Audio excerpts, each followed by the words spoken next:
Anybody else on the power and the significance of encouragement through the ups and downs of living, and also how perhaps you have seen people able to convert challenge, convert setback, even convert tragedy to find again hope and encouragement. Please, George. Yeah, it's been, what came to my mind is that encouragement, especially, maybe hope as well, but encouragement is like when you feel there is no time, you gain time. It's like a credit card of time, extending one's life, energy, projections, goals, tasks, everything into the future. And it's like this, maybe it's hope. And the person that try to encourage, it's like put one person and see the bigger picture after this difficulty, after all has passed, or the whole big horizon of everything that can unfold in one's life. And it's like it's inside nature, inside biology, it's everything like that. I mean, it's from my studies biology many years ago, I remember that there's especially energy that called activation energy. That without activation energy, actually, there is no chemical reactions. Maybe you have some elements between them, but in order to react and to transform actually in something completely different from before, they need initially a lot of energy. And this energy, not only someone to provide this energy, let's say someone that encourages someone else, but creates not a stable situation, an instability inside all these molecules, at least for a little while. And then different bonds inside this providing energy, but in an unstable situation, to break down all the previous bonds and to create new bonds. This happens to the elements inside the chemical reaction inside the body, but I do believe it happens between human interactions. And you provide, trying to encourage someone this energy, and the person inside this unstable situation create new bonds and find it by herself or himself. This new, let's say, self or part of himself, and be able to go on. And it's there is such sweetness in the feeling of being able to provide such an energy, because there's nothing personal into this. You do it for another person's life. You are happy most of the times, I believe all of us, to be present in this moment and to provide this energy, but then it's not yours. You give it gratefully to another life to continue his or her journey. And this, it's somehow it strikes a chord inside me, because the moment that happens, you can have a smile and say, okay, all is well done now, and you can go on in my own journey as well. And this gentleness of approach, this buoyancy, not gain and loss and hard dealing about something, is what makes for my life this essence, this quality so important. You are describing, again, encouragement as an influx of energy, and an influx of energy that warms and melts possibilities that got frozen in us. Sometimes something happens earlier in life and certain permission or a possibility got frozen. And encouragement is the thawing, the melting of that frozen possibility.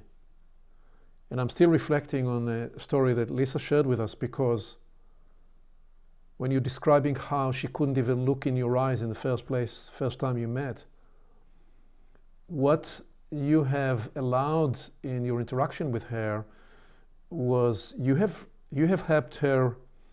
You were a releaser, a liberator from the bondage of diminished self-esteem. diminished self-worth.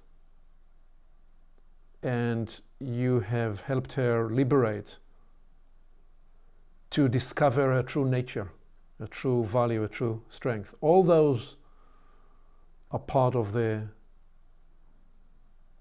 idea of being an agent of encouragement and hope. Please, Karen. Yes, because I had, in thinking about encouragement and encouraging others, I haven't got any great experience of trauma or being in that situation. But I was just thinking that maybe a very powerful ingredient is actually belief in the ability to be a conduit for encouragement and hope, so that in the presence of such situations, it can imbue and it can have an influence in circumstances.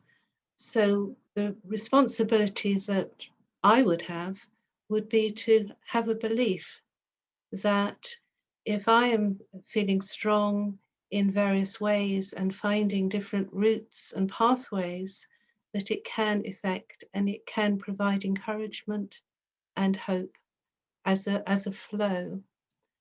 And another aspect, I was thinking about the energies within and without, and I was wondering about encouragement and creativity, and how being able to introduce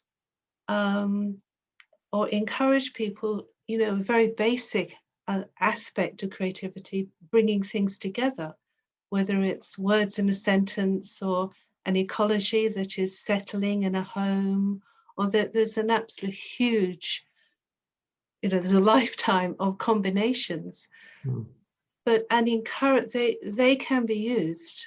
And I know there's a whole wealth of people who are trained as therapists in such areas. But it was just another way of thinking about encouragement to do with the creativity.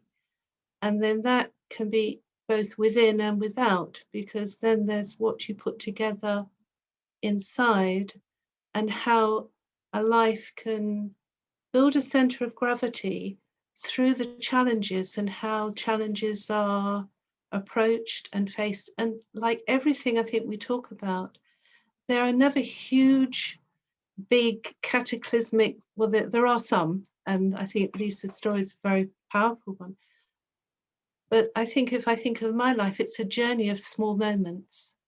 And gradually these small moments build a mesh, they build an alignment, they build a greater encouragement for me to overcome the next challenge and not be drifted away with the next puff of unfortunate circumstance.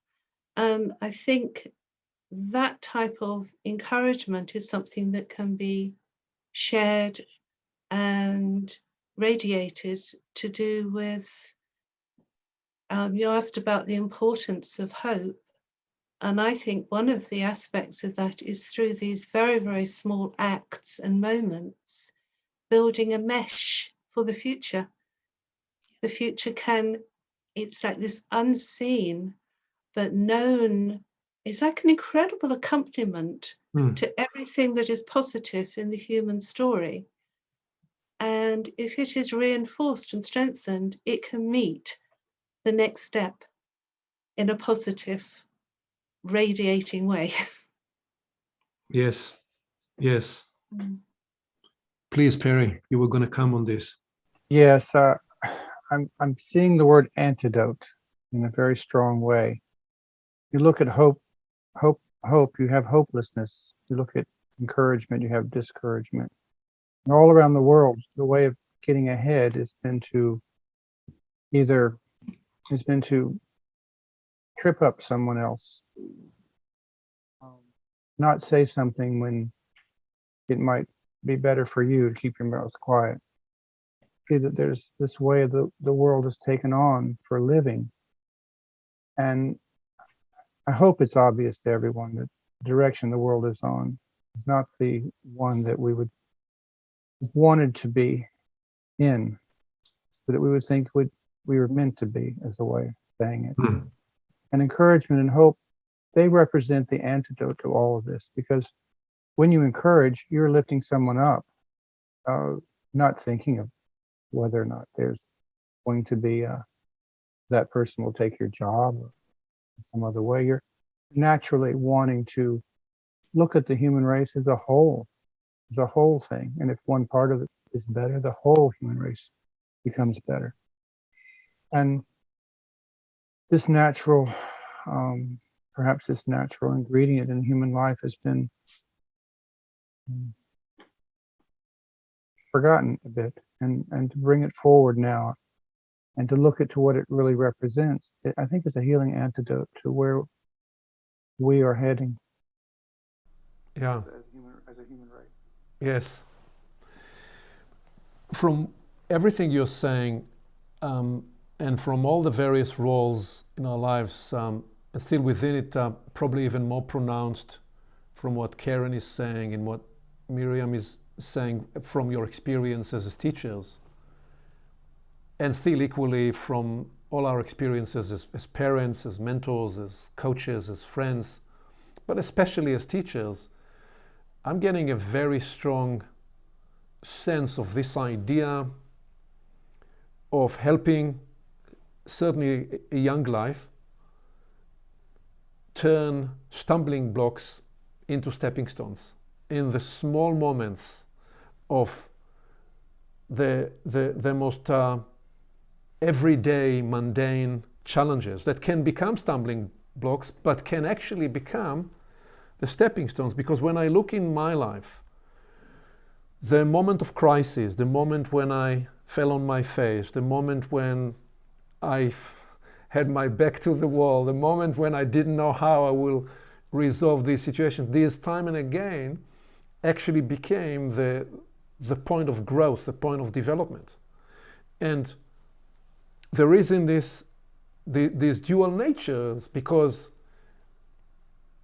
perhaps if I was to choose, I wouldn't choose these challenges because some of them were difficult and painful and scary and all of it. But time and again, I've come to appreciate that through the struggle, actually what appeared to be a stumbling block became a stepping stone. And the grace of living is that in each and every one of those steps, yes, there were many moments of being alone in those struggles, and still the grace of living is the time and again there was somebody to offer a hand. Sometime it would be a total stranger I wouldn't know that actually rescued me, saved me. I just 2 weeks ago remembered when I was, I think 12 or 13, I was in some place, was born and raised in a kibbutz in Israel. I was someplace in the city of Haifa, and I was about to cross the road, and I didn't look to the right, to the left side where I needed to look, and I looked to the right, and I took one step to the street, and there was a bus that was coming through, and somebody from the back pulled me back, just caught me in my shoulder and in my back and pulled me back. And the bus passed here, a total stranger. I said thank you, and he went on his way. I don't even know who it was, and I think for myself that it's a metaphor for life. Because how many times in my life has there been a total stranger practically rescuing me in the most meaningful way of being alive or not, and then in other ways somebody actually giving a hand with a word of encouragement or with a piece of information I desperately needed to be able to make the next step. And so the feeling that's arising through listening to what we are all saying here today is how this thing we call humanity, the chain of connections, the network that we are, is a continual transfer of help and encouragement and hope, and that is actually what makes this thing work. Yes. Yes, Lisa, please. Yes. So I must put this in. My 96-year-old mother lives in New York City, which you know is a melting pot. And she loves people. She's a people lover. She's always been a people lover, and she loves to travel. She doesn't travel now, but has been to many different places. And her favorite thing is when she meets you, she'll say, and in New York, because everybody has an accent and we're from different places, where are you from? Now, lately we've had to tell her not to do that so much. It's not so politically correct, but she does it anyway. And she'll look at someone, especially young men, young boys. She'll look at them and say, where are you from? And they'll reply. And a young man will say, well, I'm from Turkey. And she'll take her hand and she'll put it on their arm. And she'll say, the Turkish people, they're so wonderful. And then she'll meet someone else, and the Greeks, she loves to say that to the Greeks. Where are you from? Someone will say, I'm from Greece. Ah, the Greek people, they're so smart. And my brothers and I will tease her and we'll say, Mom, you say that to everybody from every country. Like, this is my favorite country. The Italians are my favorite. I'm like, how can everybody be your favorite? And she said, they're all my favorite. And that she wants to encourage each one of those lives and say, I respect you. I encourage your life. I see you. People want to be seen. And today we live in a world where people are not seen and they're passed by. And in what you're all saying and what you said, Karen, just, it doesn't have to be a long relationship like mine and Christina's. It can be just a passing by, a look, a touch, a comment that can give so much to someone else. Please, Miriam. Wow. That's that is so evoking, that story.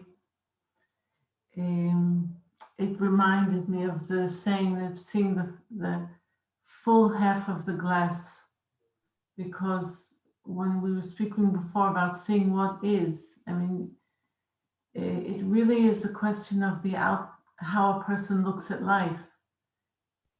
And that can be either very encouraging or not so encouraging.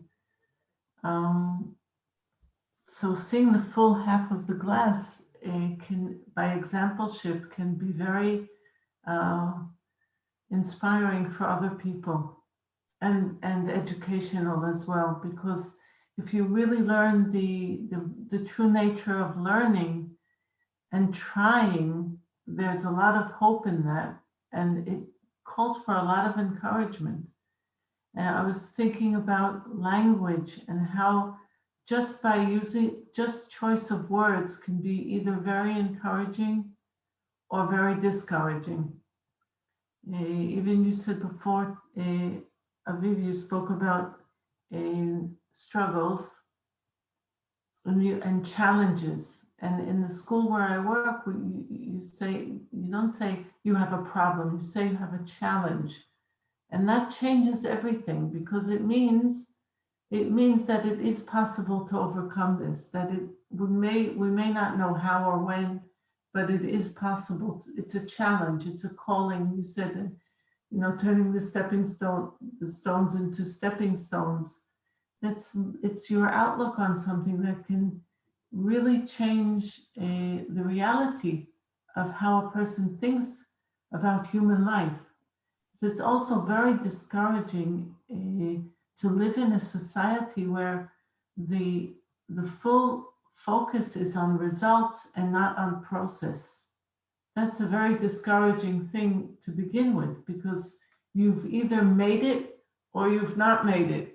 Either you've won the big prize, or don't call us, we won't call you. And there's, and that's not what human life is about.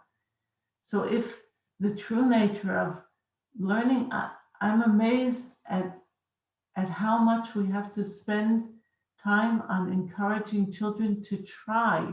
Mm. I have a whole lesson on just approaching to see what is needed to try, because to try means that you're even opening yourself up for a disappointment, and that's the way a lot of people see it. I won't try. I'll just pretend that it didn't happen, and I won't try to fix it. And and it's a state of openness to try and to say that you're going to try, and actually to